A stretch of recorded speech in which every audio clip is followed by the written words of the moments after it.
Hey, welcome to Purple and Bold podcast from DNR Media. I'm Shane Metlin here. I'm at the Atlanta Union Bank Center here a couple hours before the Dukes tip off against Appalachian State. It's halftime of the women's game down in Norfolk, too, just to give you some context of where we are. So when we talk basketball later, we'll be doing some broad strokes, not knowing the results of some of these games. But I'm here. Catie Harper, she's at home, but your usual duo here for the Purple and Bold. But a little bit different setting here as we squeeze this one in this week with a busy athletic schedule at JMU. We'll start off with some spring sports that are now underway at JMU. If you're driving around Harrisonburg or the Valley and still seeing all the big piles of snow and ice everywhere, even as it melts a little bit, it doesn't feel like spring, but we've got baseball, softball, lacrosse all going on. Lacrosse match just ended as we sit here ready to record this as Shelly Clay's team improves to 2-1. So let's start with them, Catie. I know you got out and saw them at Centeras and they were up for the annual game with UConn at the U.S. Lacrosse headquarters in Maryland, and they get a victory against UConn. So a couple solid victories and an opening loss against a really good UNC team that's always one of the best teams in the country.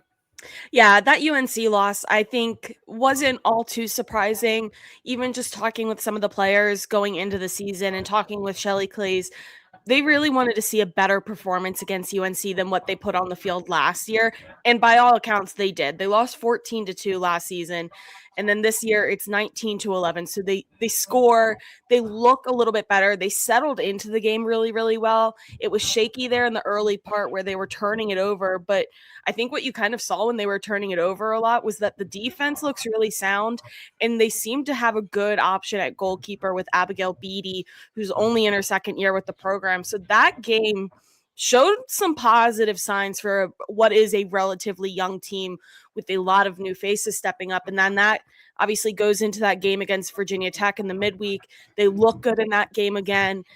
They handle the shots that Virginia Tech was putting up. They handled some slow periods in that game, and then they go out today and beat UConn. So that team overall, they're looking good. And I think what should be exciting for some fans is not necessarily this season should still be a good season for them, but it's one of those that they can really build heading into next year as well, because it is such a young group.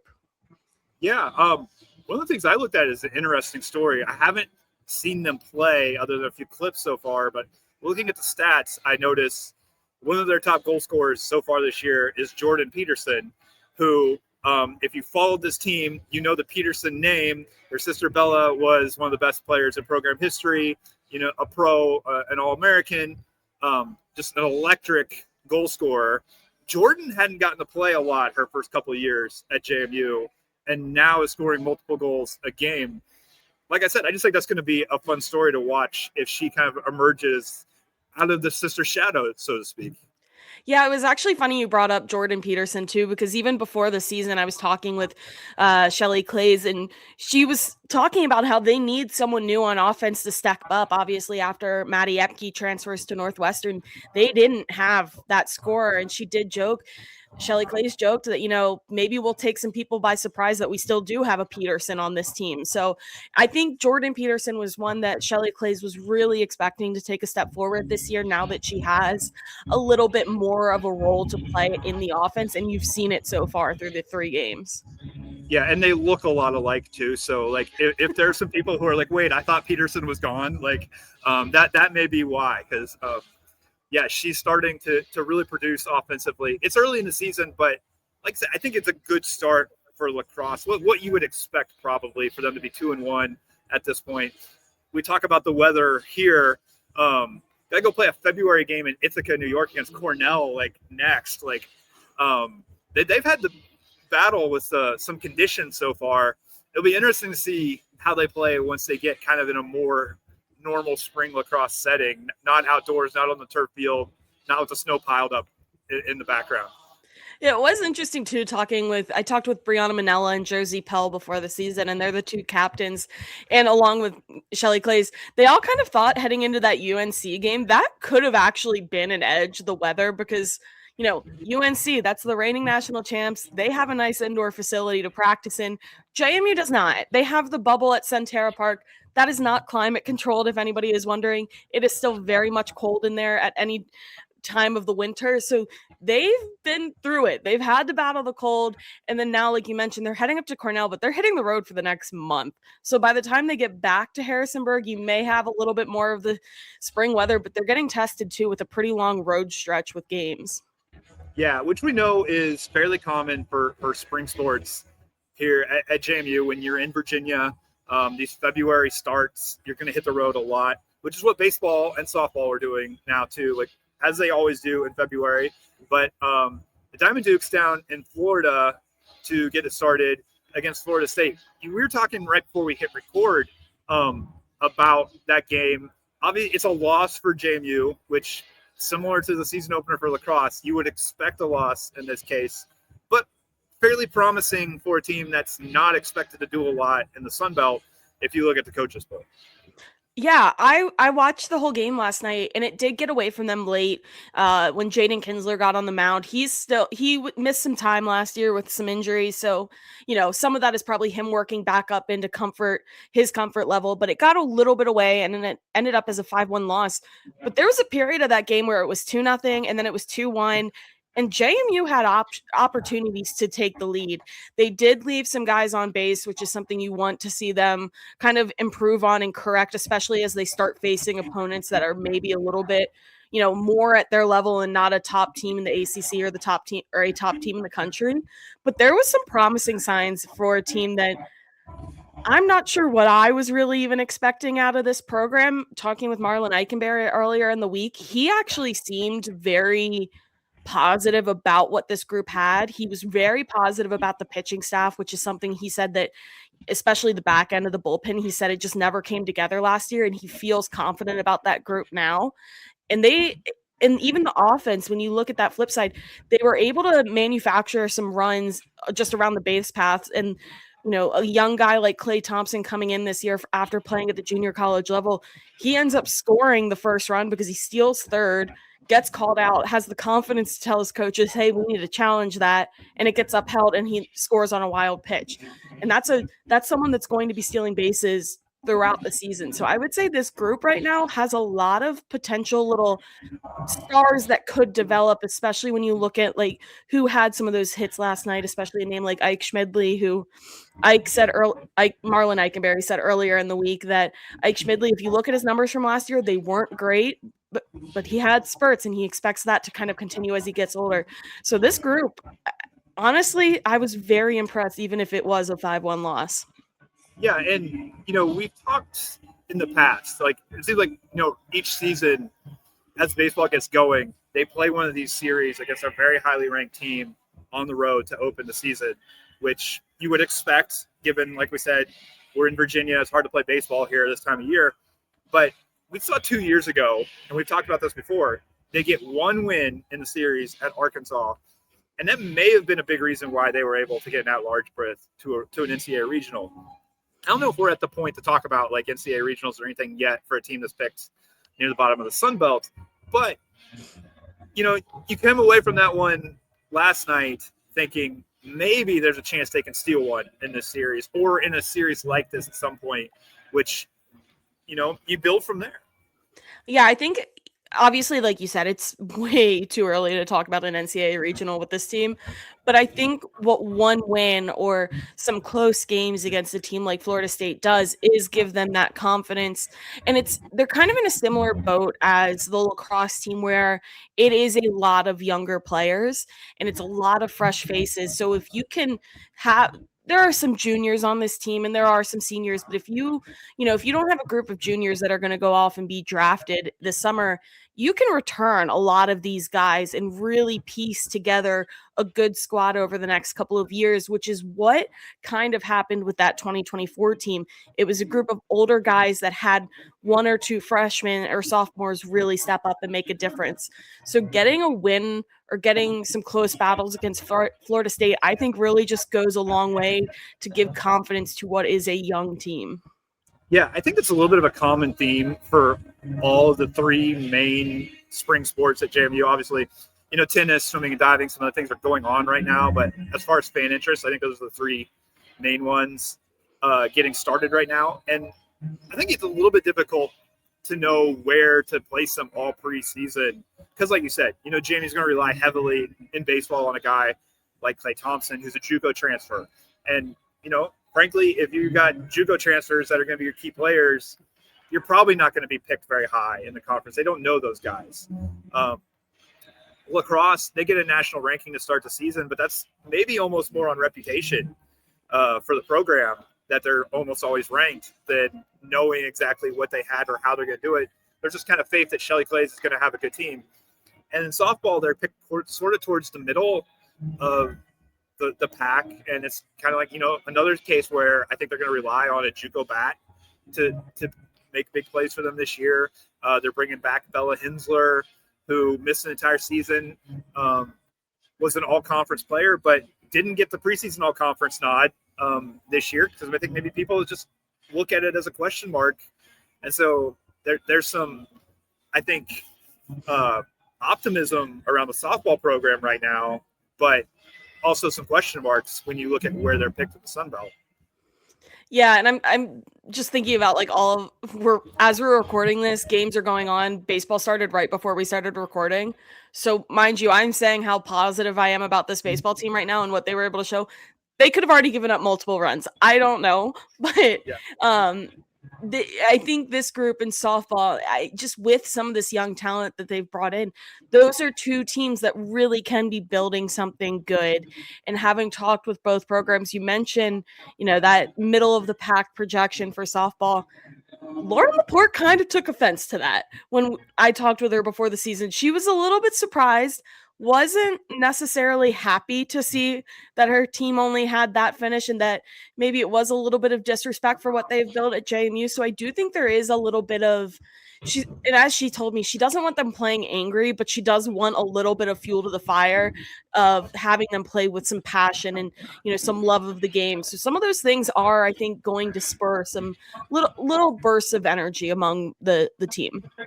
Yeah, and that said, I think for JMU to get to where maybe she thinks they should have been picked, they're going to have their two main pitchers coming back, Peyton List and come back and do well. Maybe can take the jump this year. And, so far they did well against Elon. They give up a lot of runs against UNC and Tennessee, like the number 2 team in the country. So I think it's still maybe a little bit of a question mark if they have taken, the next step from a pitching staff point of view, where they were solid last year, but they haven't had that dominant pitcher like they had during the real run of like regional, super regionals, and obviously the College World Series a few years ago. Yeah, you're going to want to see Fleet and List really put together some good innings, especially this weekend against really good competition. Talking with Peyton List before the season, she really wants to kind of improve her presence in the pitching circle.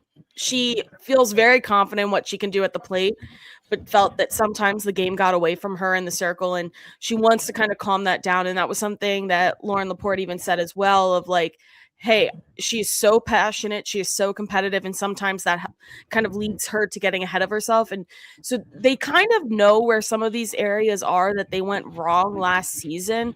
But this season, I think you really want to see them make those steps to fixing those issues in a weekend like this, where you're playing just a group of ranked programs. Yeah.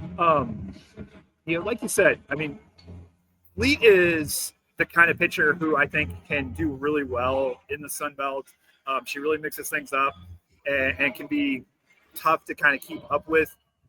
But Peyton List has the opportunity, the talent and the arm to really be dominant, just overpowering people. And we see her athleticism all over the field and in the batter's box.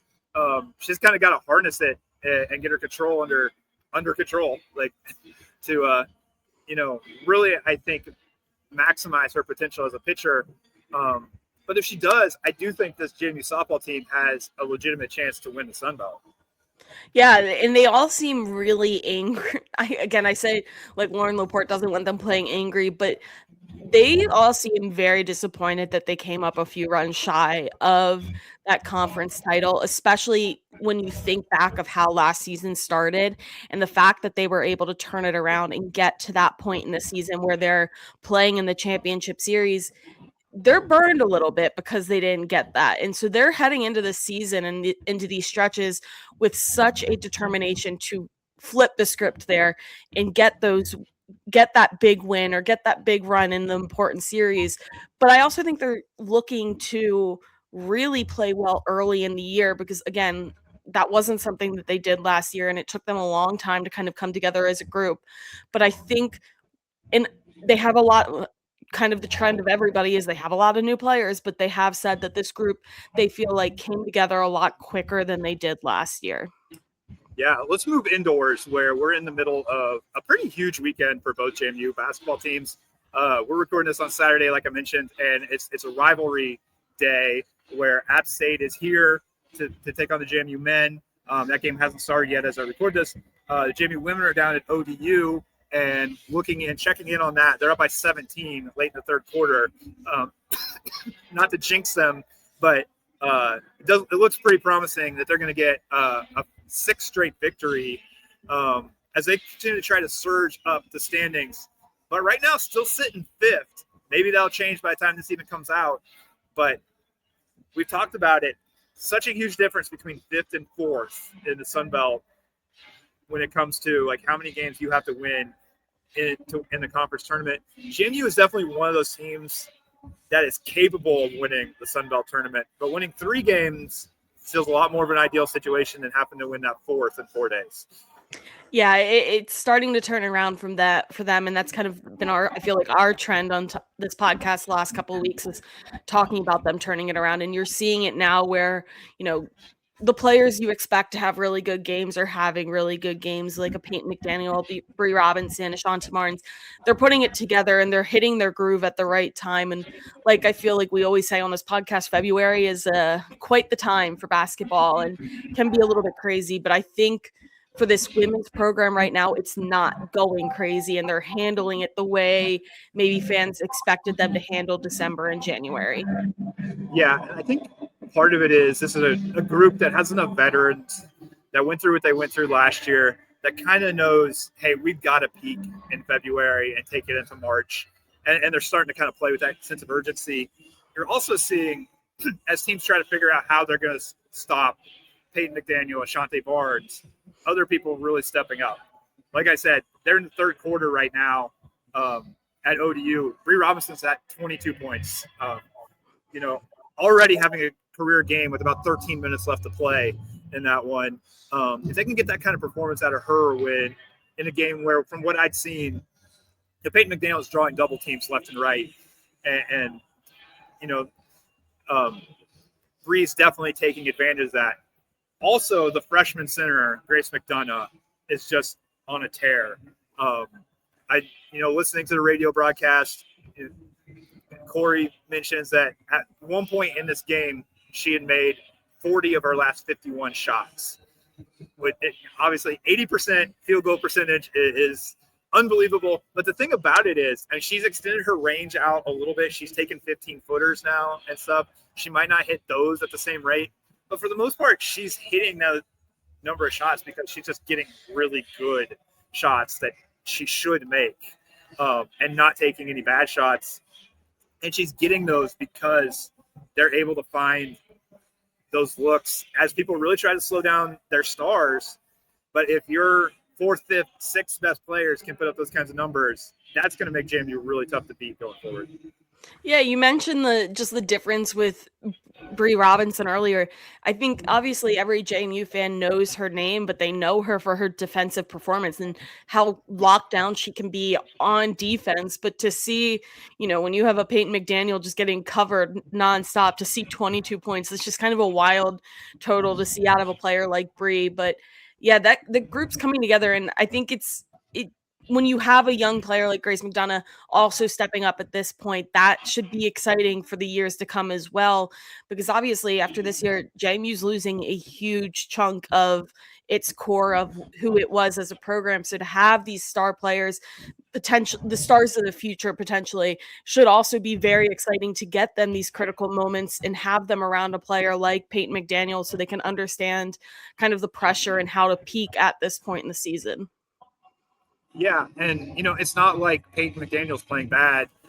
She's still putting up double figures pretty much every game. I think she's got, looking at it, in double figures again in the third quarter at ODU as they stretch that lead out to 21. So, like I said, never know what can happen in the fourth quarter, but it's looking pretty promising for them. And with Marshall and Arkansas State playing today, somebody that's ahead of them in the standings is taking a loss. And if it's Marshall, all of a sudden JMU's tied for fourth, assuming they win. They finish this one out on Saturday. So the coming weeks, they get to come home, finish their 4 games at home. It really looks promising for them to maybe be their best selves going into the conference tournament. Yeah, absolutely. It's a group that I think, like we've said and stressed over the last couple of weeks, hitting their stride at the right time and maybe showing a little bit more consistency than at times in the program you're about to watch tonight or this afternoon. But hey, the men's team gets that really cardiac arrest-inducing win on the other day to taking it to overtime. But, those wins at points like this can help at any kind of conjuncture that they come at. But definitely a little bit of a tale of two programs right now going on in the AUBC.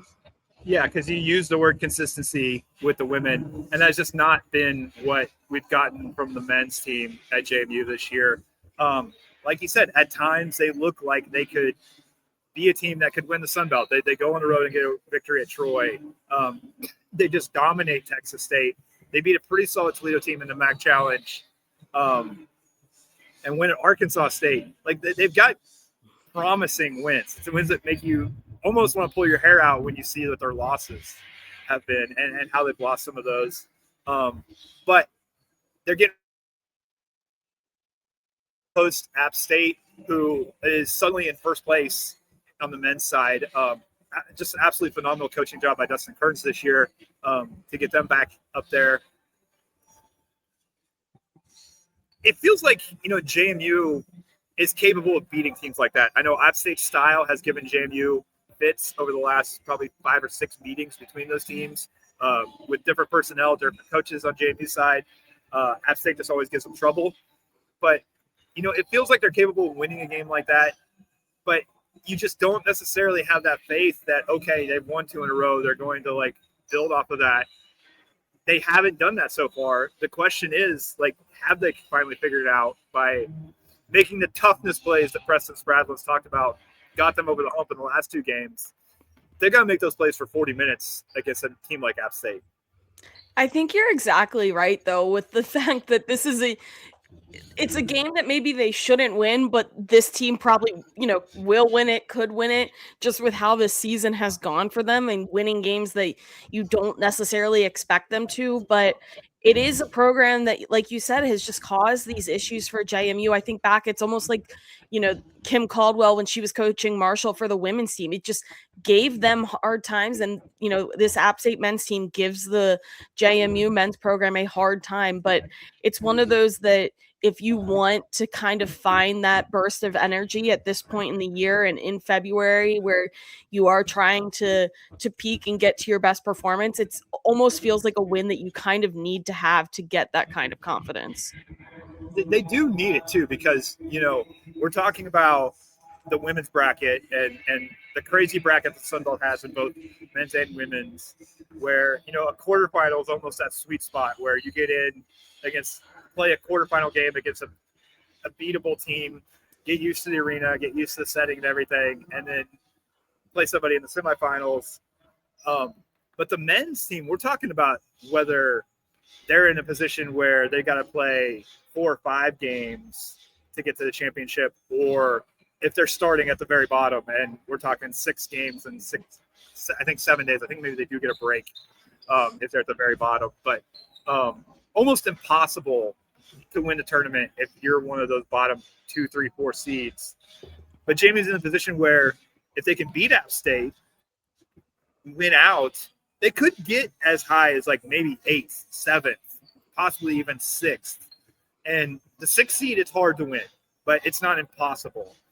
If you're looking at the 12th seed, it's basically impossible to win the conference tournament. And this is a JMU team that I think they're capable of disrupting the tournament, beating a high seed, maybe making a run. But we just haven't seen them put that together for 3, 4, 5 games at a time.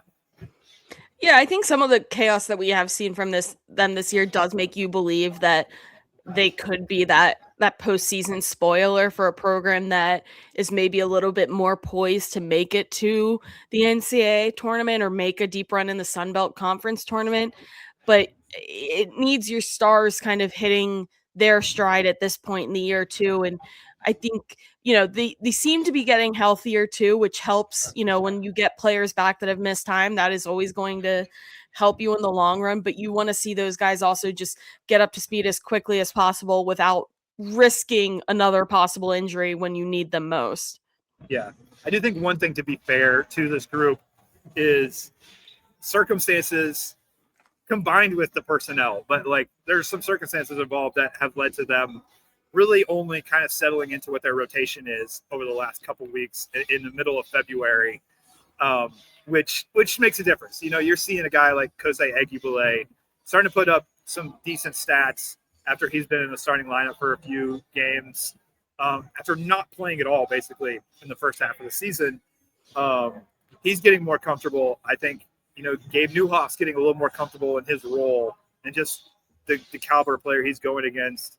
A freshman like Preston Fowler is getting a little bit more comfortable in what they're asking him to do. And they know what their minutes are going to be game to game, which they didn't necessarily early in the season. So maybe it is about time to see more consistent play from them, and that'll be why. But I don't blame anybody if you're coming to this game on Saturday with a hope that they can beat App State, but not really an expectation that they can. Yeah, it's one of those. And while you were talking, I was doing my score check-in since we are recording during, the height of all sports right now, apparently. JMU is down 2-0 in the top of the second for baseball. So maybe not as perfect of a start as yesterday, but still a close game. But yeah, some of these programs right now, I think when you just look across the board at the winter teams heading into the spring, I think the case really is there's potential there. It's just, can you get everything firing at the right time? Yeah, and we'll see. We'll see what happens here at the ABC this afternoon, going into evening for the JMU men's basketball team, and that'll give us plenty to talk about next week when we get back into it. We'll know the results of these games. We'll know where they are in the standings heading to the final 2 weeks of the regular season for both men and women's basketball. And really probably for the first time start to have an idea what the bracket in Pensacola might look like. There's going to be shakeups in the last 4 games for everybody, but we can kind of really start to talk about like where teams might be going when we get back and talk next week. In the meantime, you've been listening to Purple and Bold podcast, DNR Media. Like always, please follow, subscribe us. Also, hey, if there's anything you want to have us talk about, put that in the comments, whether Spotify, YouTube, wherever you listen, and we'll check those out and take your suggestions on what might be a good topic to talk about next week as we get a little farther away from football before. I guess the one bit of football news, they announced the spring game April 25th. So people get out for that and see a whole bunch of new JMU football players. But we can kind of talk a little bit more about that in the coming weeks as we get a little more basketball focused late February and March. But anyway, like I said, let us know in the comments what you want to hear us talk about, or if you have any other questions. And please just follow, subscribe, all that stuff for us. In the meantime, I'm Shane here with Catie Harper, and thanks for tuning in.